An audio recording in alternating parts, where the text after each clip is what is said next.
Welcome to The Issue Is. I'm Elex Michaelson. This week, attorney Gloria Allred is back to talk about O.J. Simpson, Donald Trump, women's rights, and more. Plus, the Deputy Secretary of the Treasury is here with a preview of what's next for the U.S. economy.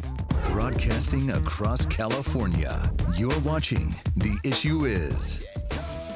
You are listening to Viva La Gloria from Green Day because Gloria Allred is back. One of our most frequent guests. It's been a long time. I think it's been over a year since you've been here on The Issue. I didn't know what happened. Was it my deodorant or what? What's going on with that? A whole year. And you were supposed to be on with Larry Elder, who had a last-minute scheduling conflict. So more time for you to talk, which I'm sure you're complaining about. No, I'm not complaining at all. But I'm always happy to be with you and Larry as well. Yeah. So Larry, get up your courage and come on with me and debate. Well, Gloria, it's great to see you. Thanks for being here. Welcome back to The Issue Is. You know, we were going to do this conversation before we knew that this would be the week that O.J. Simpson died. And for people that may not remember, Gloria represented the Brown family, the family of Nicole Brown Simpson. She was in the courtroom with them. She was also with them during the civil trial where he was found liable. Of course, he was acquitted in the criminal trial. As we all sort of think about O.J. Simpson, how do you think he should be remembered? As a person that a civil jury found was responsible, liable, for the wrongful death of two innocent human beings, Nicole Brown Simpson, his wife and the mother of his two children, and also Ronald Goldman, and also as a convicted felon, because of his conviction in Nevada for armed robbery, kidnapping, and he spent 9 years in prison there. So I think that's the way he should be remembered. He earned that infamous reputation. Yeah, and I know you've said you don't mourn his loss. I don't mourn his loss. I do mourn the loss of Nicole Brown Simpson and the impact it's had on her three sisters, and Nicole and Tanya and Dominique. And I feel sad for his children, Sydney and Justin, who are now adults and who now have neither a father nor a mother alive. And I feel really sad for, you know, the loss of Ron Goldman. But that's pretty much it. I think, you know, Mr. Simpson just decided he was above the law. Could get away with anything. It became increasingly emboldened, and he's paid the consequences. Maybe not as much paying of the consequences as many people think he should pay, but he did.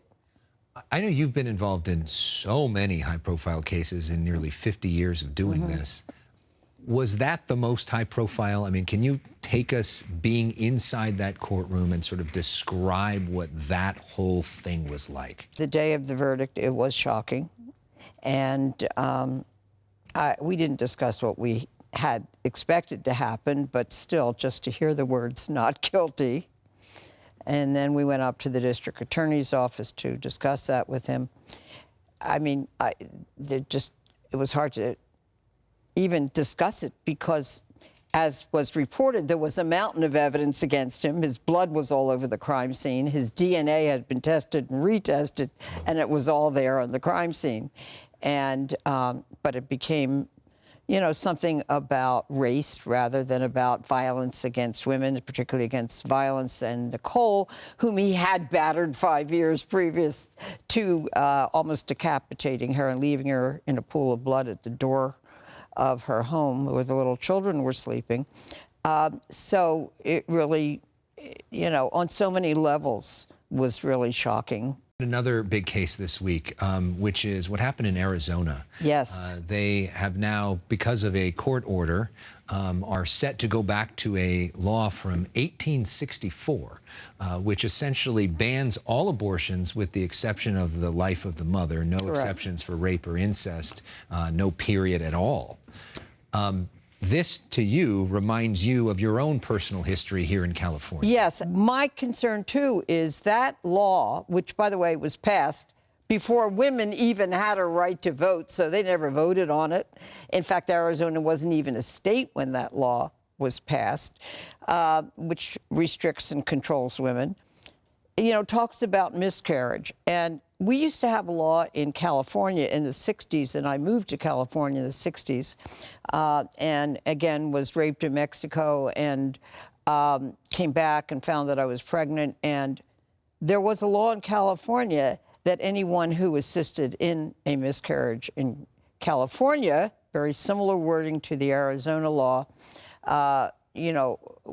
could be prosecuted for a criminal act. So therefore, doctors wouldn't and nurses wouldn't help to assist or provide an abortion. So people like me had to go to a back alley abortionist who would do it just for the money, would leave me and many other women just in a pool of blood to fend for themselves, because, as he said, I do the abortion, I don't take care of what happens afterwards. And so he left. And in any event, thank God they took me in the hospital, which they wouldn't take women in the hospital to do an abortion. But if you were bleeding to death, then they could take you in.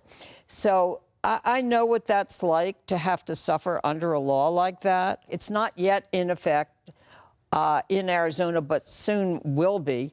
And this is all as a result of extremism. That's the bad news. The good news is women in Arizona, a lot of them, are mad as hell, and they're not going to take it anymore. They're just not going to have it, whether they're, Democrats or Republicans or independents. They are going to mobilize. And Arizona is one of the swing states, and a very important state for Biden and also for Trump in the Electoral College count in the next election. Donald Trump says that this should be a state-by-state issue, and there are very different views on abortion in different states. People in California have a different view than maybe people in Mississippi. Why shouldn't it be a state-by-state issue? Yeah, it shouldn't. As former Senator Barbara Michaelson once said to me, we shouldn't have to do this plantation by plantation. In other words, state by state. As we say at the rallies, not the church, not the state. Women should control our fate. And that's what we want. We don't want states in it. But we don't want a national ban either. And Trump, who says, now he says, well, I won't be for a national ban. We can't trust him. He's a liar, pants on fire kind of guy. And yet there are tens of millions of Americans who are wanting to support Donald Trump. Why do you think that is? Why do you think Biden isn't doing better? Well, first of all, I think Biden will be doing a lot better before the election. We're all going to work and do our part to help the American people to understand what's at stake. And so I do have confidence in that, but we can't take anything for granted, and we're going to have to work to win it. Well, up next, we get more personal with Gloria. An opportunity to her to talk about herself. We go to break with a clip from the documentary Seeing Allred, which is available on Netflix. And this is of Gloria dancing with drag queens dressed as Gloria. And Gloria, a chance to show off some of her moves now.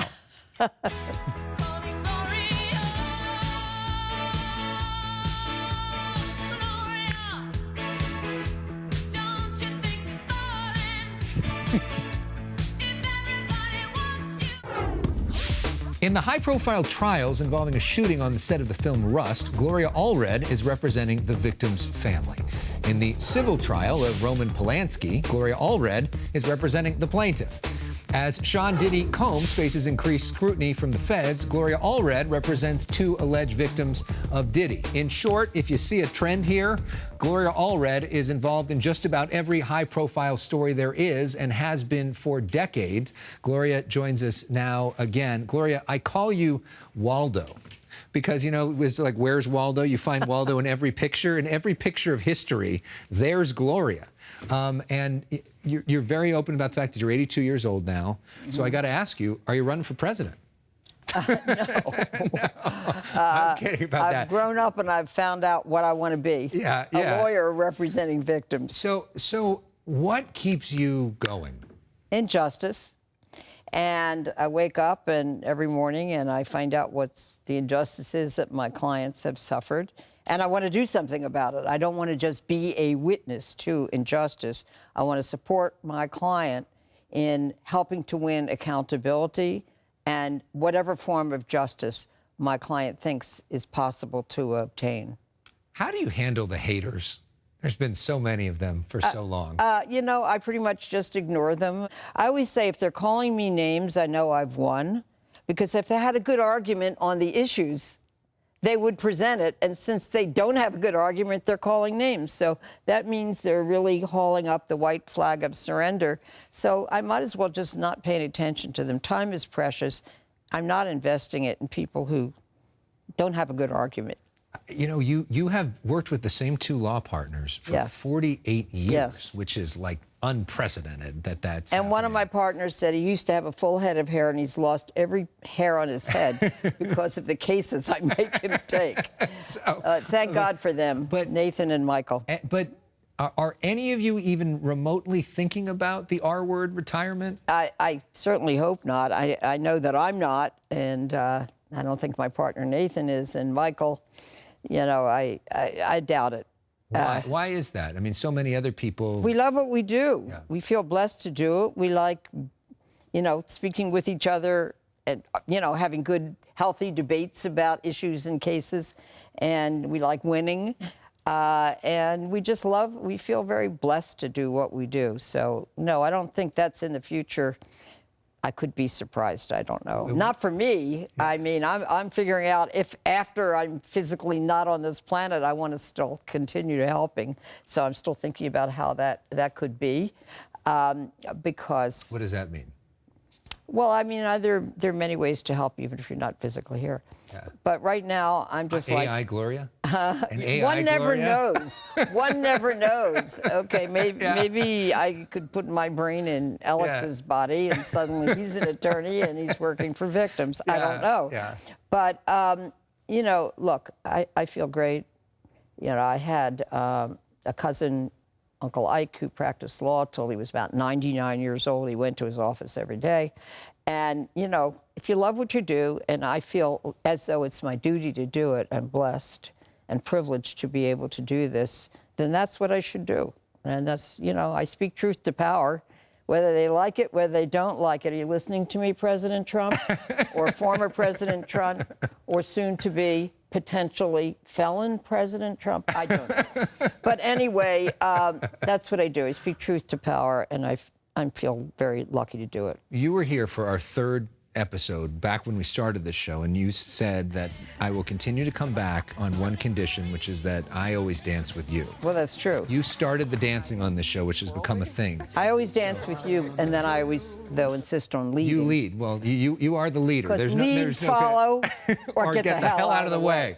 So up next, we have the Deputy Treasury Secretary, and maybe he'll dance on the show. Who knows? Oh, good. But we go to break with music from Prince because I'm ready to go crazy. Ready, Gloria? All right. Take over. What's your move? This is your move, right?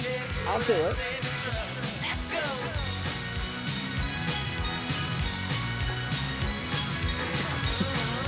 All right, take over.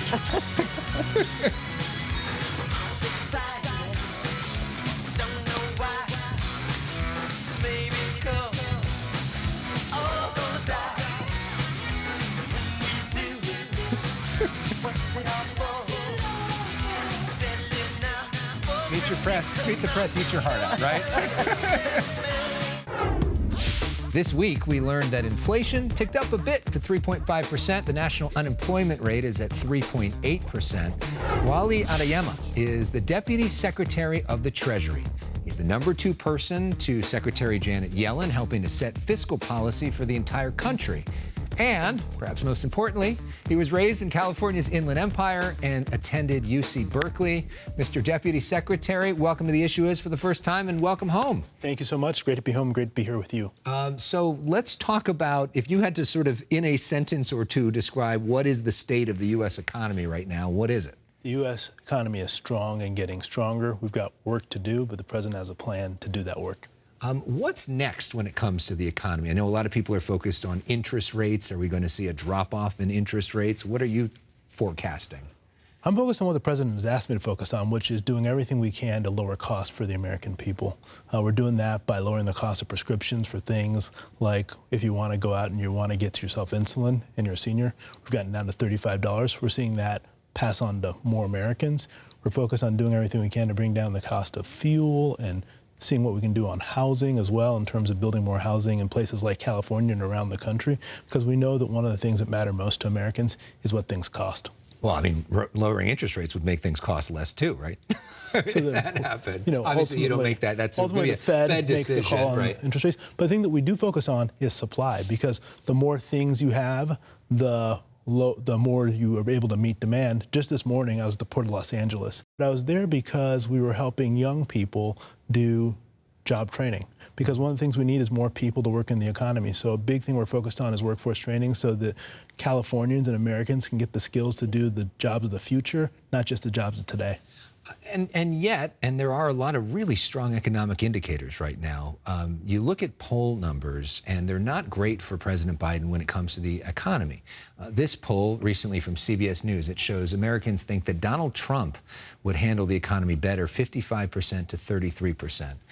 Why do you think that is? Is that just a messaging problem from the Democrats, or is that a substantive problem? So part of my role as Deputy Secretary of the Treasury is not to do the politics, right. The Hatch Act. But the thing that I can talk about is the economy, and I think that the choices the president has made have been good for the American people. And when you compare them to where we were 4 years ago, we have to remember where we're coming from, a world in which we dealt with a pandemic where thousands of Americans were dying, where we had unemployment rates that were in the double digits. And today we're in a place where the American economy is growing faster than any economy, advanced economy in the world. Your boss just is back from a trip to China, where she met with folks there. Obviously, the two economies could not be more interlinked. There are some critics, though, of China that describe China as an enemy to the U.S. They certainly are critical of their human rights record. How do you balance that, and what do you say to some of those critics? She was able to talk to the Chinese about the fact that we have real national security concerns, and this is what we're going to do about them. We're also concerned about what they're doing to make the playing field unlevel for our firms and our workers, and that unless China takes steps, not only the United States is going to act, but the president's going to lead a coalition of other countries that are also going to take actions to hold the Chinese accountable. So part of the goal was to go there and make clear to the Chinese our positions, because it's important for them to hear directly from us. Another thing that you've been working on recently is for people that are maybe last minute doing their taxes. There is a new program this year called Direct File, where essentially you get free help on your taxes. How does it work? What should people know? So Direct File is a way that you can file your taxes for free with the IRS.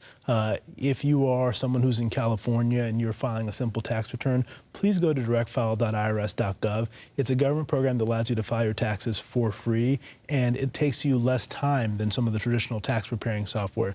Talking to people who have filed their taxes using Direct File, what they say is that it's fast.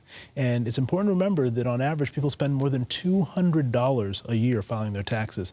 This is free, so that eliminates that cost for you. But it often takes people up to 13 hours. And many of the people I've talked to said that it took them less than an hour to file their taxes with Direct File. And the last thing I'll say is that if you file your taxes online rather than sending us paper, you're going to get your tax return faster from us as well. Your check's coming back faster. This, for a lot of people, will probably be the first time that they've seen you, unless, of course, they knew you as a kid growing up here. Can you tell us a little bit about your story, who you are, how you got to this place? Yeah, so I went to high school in Rialto, California, in the Inland Empire. It was a place where you had a bunch of people with talent, but you didn't have as much opportunity as you hoped. And I think one of the reasons I got into public service was I wanted to make sure that communities like Rialto, that exist all over California, but truly all over this country, was able to match the talented people that are Americans with the opportunities they deserve. Is there a scenario where you see yourself running for office here in California? There's a scenario where I see myself coming home to California, but not to run for office, but rather to see my cute nieces and nephews and to hang out and spend some time on the beach. That's a no? No, not interested in a political future, really? I'm very interested in public service, but not in running for office myself. Okay, well, we play a game on this show called Personal Issues. This is where we do 30 seconds, rapid-fire questions to get to know you a little bit better. In case maybe you run for office or become the Treasury Secretary, who knows? All right, so we'll put 30 seconds on the clock, and first thing that comes to mind, what is your favorite TV show? Favorite TV show? The West Wing. Great choice. Favorite book? Favorite book? Oh, The Grapes of Wrath. Nice choice. Favorite sports team?